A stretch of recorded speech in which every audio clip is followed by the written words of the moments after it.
In this scenario, a client meets a domestic violence advocate for the first time. She's been in a relationship with her husband for 1 year. They have 1 child together. There has been some previous emotional and verbal violence, and recently he became physically abusive. She depends on him for financial and emotional needs, and she's not quite sure what she should do at this point in time.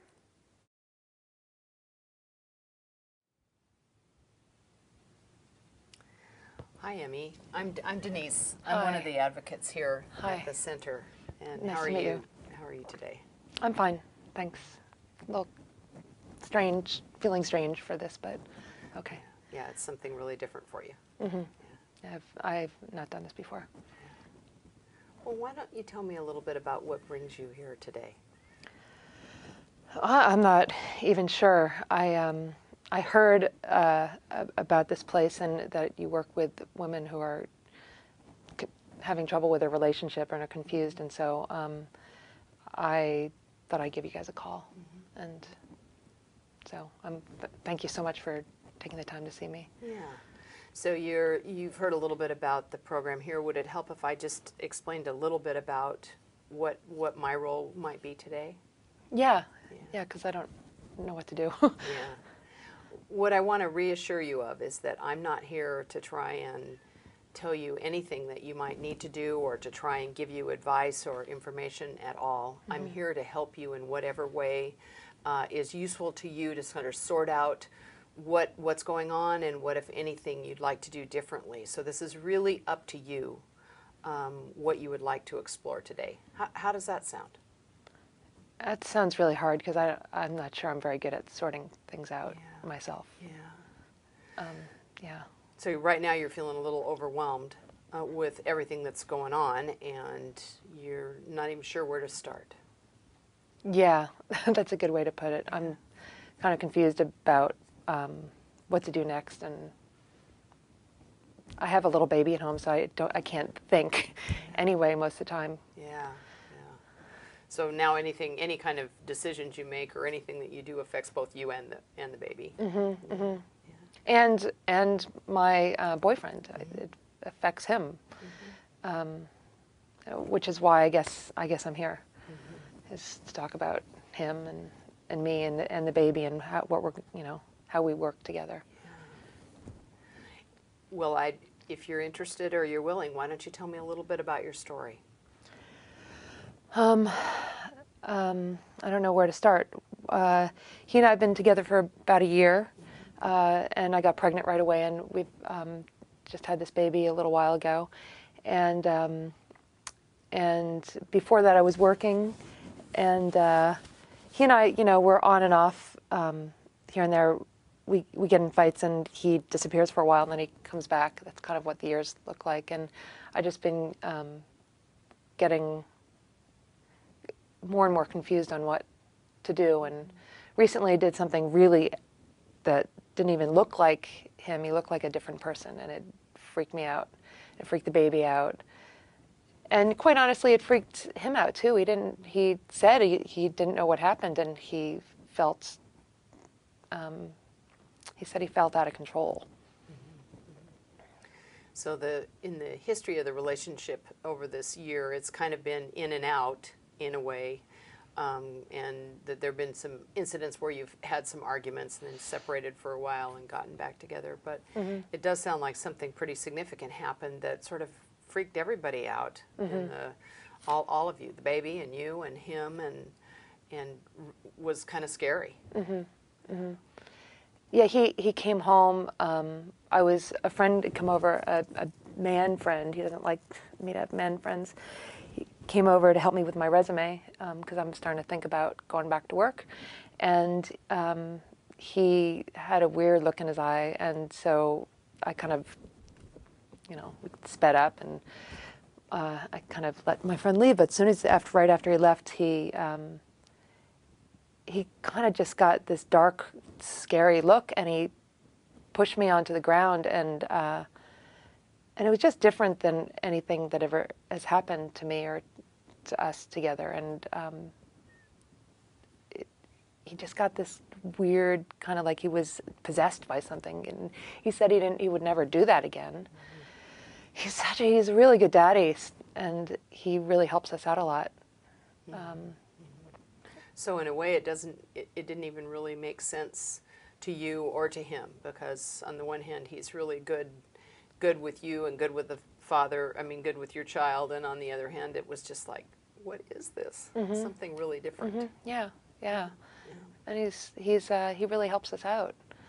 And I didn't know what to do with that, so that's why, I guess that feeling that I have had since that happened has prompted me to call somebody to figure out what to do. Well, what are your thoughts right now about some of the options out there for you to do, if anything? What are you thinking about? I haven't talked to anybody for a year, really. You've gotten pretty isolated. Yeah, I haven't. My parents live pretty far away, and I guess my boyfriend's kind of, I guess the word's jealous. He just really cares about us. Yeah. And so I haven't had a chance to really talk to people about what some ideas would be that, what could I do? I used to work, and I was kind of looking forward to working again. He's sort of made it clear that I don't need to work because he's going to take care of us. He brings home diapers and gives us some money when he's around, and so we really don't need it most of the time. So you had been kind of thinking about maybe going back to work and doing some of that on your own, and yet he doesn't really. He's expressing that he'd like to be able to take care of you, and when he's there, he does take care of you. Yeah, and he does take care of us. He makes sure that I have enough money for for the basic needs in the house, and he pays the rent, and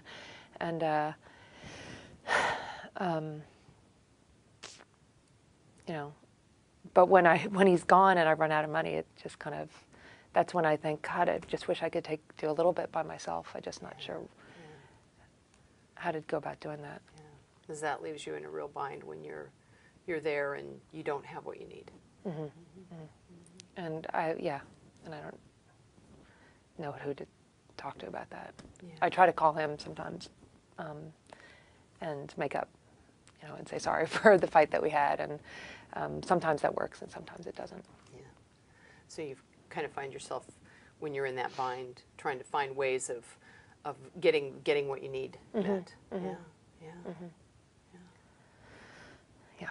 So I don't know how to do this. I mean, I don't know what to do next. I'm not very good at it. Well, I just want to say we can go over some things that are potential to talk about, to really focus on, that might help you. But I just want to let you know that I really appreciate how hard this is to be able to talk about it. And it's not an easy situation, and you're definitely not alone. And I really appreciate your willingness to talk about it. Thanks. It's really hard too. Yeah, I know.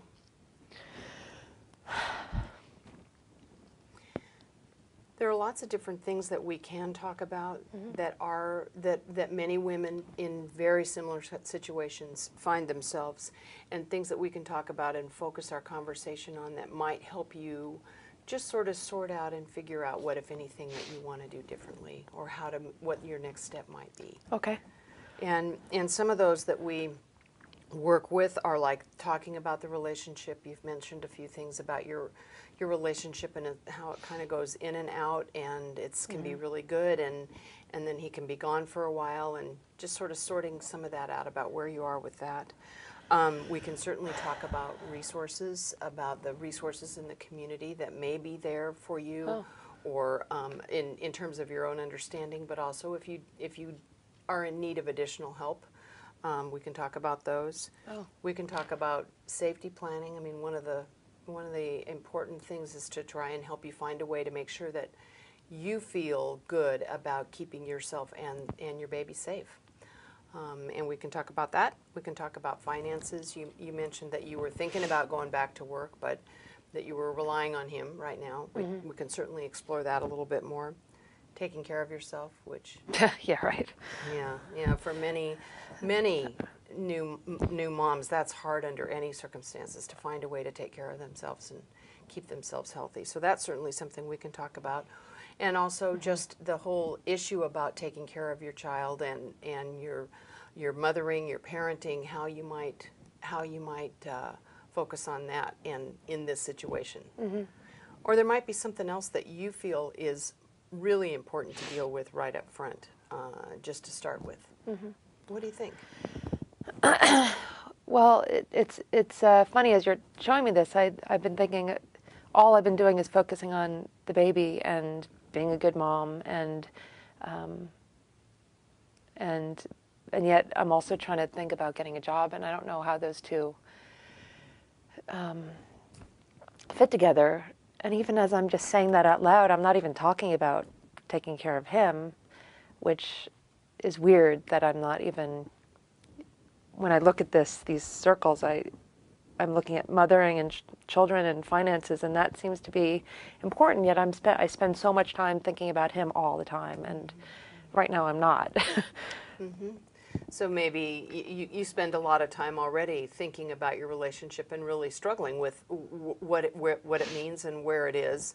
And now you're kind of thinking, well, maybe I ought to think about some other things and see where I might go with those. These things, a job and learning how to be a better mother, and might help the relationship. So that might be. So it might be a way that focusing on how you might be able to take care of yourself, get a job, or look at the possibility of doing that, and at the same time trying to incorporate your taking care of your child. Those things might help you and might free you up to figure out then what to do about the relationship. What to do about the relationship? Yeah, what to do about the relationship? I'm not sure what to do with the relationship. Yeah, you know, you're the only one that really will know about that, about the dealing with the relationship, about when the timing is right for any decision that you make, one way or the other. I don't even know what to think about that. I don't know how to. Yeah. I don't feel like I've been making any decisions. Yeah. Well, and it sounds like you'd like to think about making some decisions in other areas, and when you think about, is that right? Or would you like to focus a little bit on just the possibility of getting a job? Is that something you'd like to talk about? Yeah, and how to balance that with being a mom at the same time, because that sounds really hard. Well, you mentioned earlier that you had kind of been thinking about going back to work after the baby was born. What thoughts do you have about how you might go about balancing that and thinking about that? What have you thought about? Well, I guess I think initially that I would need his help more. He would need to help take care of the baby. He doesn't do that now, so I don't know, and it's kind of scary that I don't know what that would look like. So I would have to find some other help to be able to go to work, even just part-time, so I could get some childcare or something. Yeah. So you might have to explore some other options for the child care and in other ways of taking care of the baby, so that you would feel okay about going back to work. Yeah. Yeah. Yeah, somebody I trusted. Yeah. And I'd have to figure out just the timing of that, and a job that would fit a schedule where I could still breastfeed and help her with her naps and make sure I'm there for bedtime and all those important times. But make enough money that it was worthwhile to do it. To be out and working and paying somebody. God, that sounds like a lot. It really does sound, though, like you're really deeply committed to taking care of your child and providing the kind of structure and things, the basic needs, and really taking care of your child at the same time. Yeah. It's very important to me. I didn't think I wanted to have children, and then we did. So I would like him to be a daddy in that. Wow, I just realized I was thinking about him not being around as the daddy, and I'm not really sure what to do with that.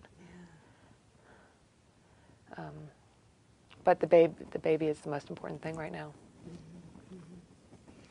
I didn't realize that. I've spent so much time thinking about him all the time.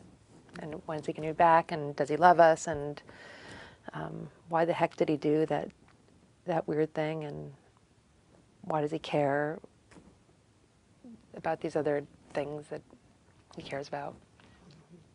Like being jealous and not wanting you to have friends. Yeah, what is he?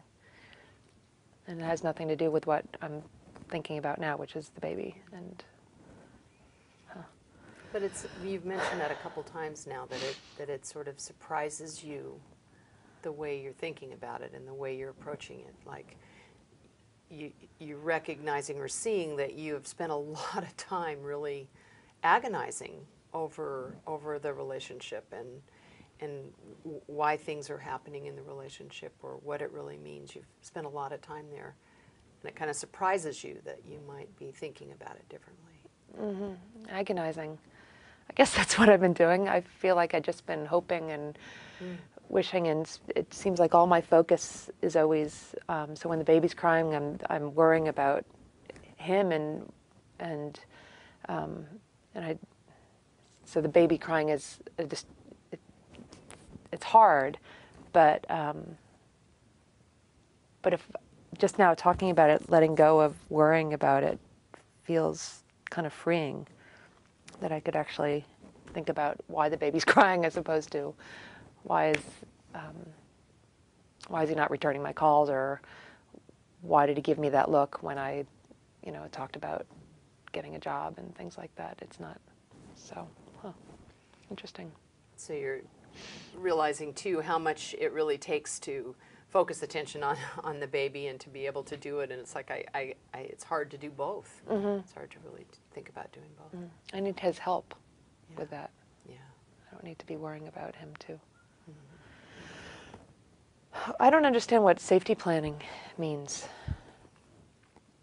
Well, one of the things that we look at is trying to help people who are in a situation similar to you, where there might be some fear about something that might happen, or and I know you said he had indicated that he wouldn't do it again, but sometimes it really helps people to have some plans in place for what you would do if anything came up, and how to get you and your baby safe if that's what needs to happen. So if he kind of got that weird look in his eye again, which actually I've seen before, but he just never really did anything like this before. It just went farther this time. Yeah. Okay. So like if I saw that look, what to do? Is that... Yeah. And sometimes that ties in with, there might be places that you can go to get safe. There might be steps that you can take to really keep yourself safe, or make sure that the baby's safe, or people to call, or just things that you can do based on what your life is like and what resources you have available to you. Is that something you're interested in really exploring? It sounds kind of freaky to think that I would have to keep myself safe from somebody that says he loves me and, loves the baby. It sounds a little strange. In some ways, it just seems like it shouldn't have to be that way. No, it shouldn't have to be that way. But I didn't expect him to do what he did either, so that kind of came out of nowhere. Yeah. Really took you by surprise. It's something that you're just trying to figure out how does this fit, and what does it mean, and what do I do with it? Yeah. How do I respond to this? Yeah. It doesn't seem real. So I guess thinking about that kind of makes sense ahead of time. Yeah. Well, let me see if I got it all, and then we can make some decisions about where to move from here, or how to take the next step with that. I want to make sure I understand a little bit about your situation. And this, first of all, this is the first time you've come in. This is the first time that you've had something that really happened, this incident that happened where he pushed you, really prompted you to take some steps, because it scared you. And you are wanting to protect yourself and your baby. You really want to protect the baby. You have this relationship that's been kind of off and on, and but he's been very supportive and helpful in terms of meeting your basic needs and the baby's basic needs, and wants to take care of you. And there are times when it's really good. And there are times when you've been less sure, and this incident has also made you kind of think about that. Some of the ways that you've been thinking about, or thinking about it now, it kind of surprises you, but you're thinking about the possibility of maybe working it out to go back to work a little bit so that you can have more financial independence, if you will, or be able to take care of yourself for those times when you need to. And you're starting to toy with the idea of maybe it might be useful to have a really good plan to keep yourself safe. Did I kind of get it all? That kind of captures it all. Yes, yeah. I don't know where to start. But I guess that's why I'm talking to you. Yeah, yeah. So maybe we can take that next step and when we get together again, and we can do that, we can just take the next step and start looking at some planning for both of those areas, for keeping yourself safe and for looking at the possibilities, because there are options and resources out there should you choose to make the decision to go back to work. There are some options for you. So there's like somebody can help me work on my resume or something like that? There are other options for a variety of things, and we can have some discussions about that. Okay. How does that sound? That sounds good. That'd be nice. Well, I really appreciate, again, your coming in today, and we will follow up with this conversation, and you will have, hopefully, to give you what you need to make any decisions that you need. And again, they are your decisions about what, if anything, you want to change and what your next step is. Thank you. I think I'll go get my baby from childcare, and should we make another appointment or something? Yes, let's make another appointment when we go out front. Okay. Thank you.